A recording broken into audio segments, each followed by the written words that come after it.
Pakistan Peoples party کی پی آئی اے کے حوالے سے نئی منطق سامنے آئی ہے۔ ان کے رہنما ہیں کوئی فاروق،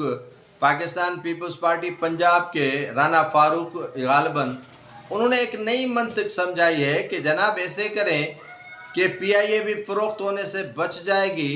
اور ان کی جو نشکاری آپ کر رہے ہیں وہ بھی بچ جائے گی۔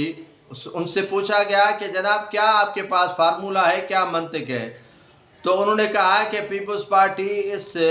نجکاری کے خلاف ہے اور پیپلز پارٹی نہیں چاہتی کہ جو ادارے ہیں ان کی نیلامی ہو۔ تو کہا کہ آپ کے پاس فارمولہ کیا ہے وہ تو بتائیں۔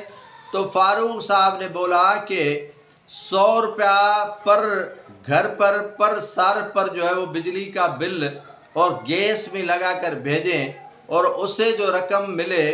وہ جو ہے وہ پی آئی اے کے خسارے کو کم کرنے کے لیے استعمال کی جائے اور اس سے اربوں روپے آ جائیں گے۔ مان لیا کہ آپ نے ایسے جو ہے وہ ٹیکسز پہلے بھی لگائے اور ایسے ٹیکسز پہلے عمران خان کے ادوار میں لگائے گئے اور یہاں گیس اور جو بجلی کار کمپنیاں ہیں وہ وصول کر چکی ہیں صارفین سے، ان کا بھی مقدمہ سپریم کورٹ میں چل رہا ہے اور اسی مقدمے کے بنا پر 400 سے 600 ارب روپے جو ہے وہ وصول کیے گئے تھے اور یہ بنڈر بانٹ کر دی گئی ان کمپنیز کے درمیان اور انہوں نے سرکار کو ایک کوڑی بھی نہیں دی واپس کر کے۔ اب کیا اس کی ضمانت ہے اور شیورٹی ہے کہ یہ اگر پی آئی اے کی بحالی کے لیے 100 روپیہ جمع کیا جائے گا فی صارف بجلی اور گیس سے تو اس سے جو ہے وہ رقم واپس مل جائے گی؟ تو ایسے ہوا میں فائر کرنے کے بجائے آپ ایسے کیوں نہیں کرتے کہ نواز شریف، شہباز شریف یا آصف علی زرداری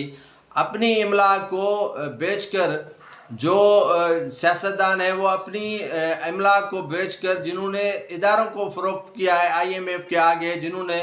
سارے ملک کو فروخت کر دیا ہے جو ہے وہ ان آئی ایم ایف کے قرضے لینے پر، تو ان کو کہیں کہ آپ جو ہے وہ ہاتھ بٹائیں اور اپنے سامان جنرل ہیں جیسے ریٹائر ہو کر اربوں روپے لے کے جاتے ہیں، ججز ہیں اربوں روپے لے کر جاتے ہیں اور ایسے سیاستدان جو اربوں روپے کے اثاثے بنا کر بیٹھے ہوئے ہیں وہ کچھ ہمت کریں، حوصلہ کریں۔ عوام تو دے دے کر تھک گئی ہے، عوام کے ساتھ تو آپ کی رعایت تو کبھی برتی نہیں ہے، رعایت تو کبھی آپ نے کی نہیں ہے، تو اس مرتبہ آپ رعایت کیسے کریں گے؟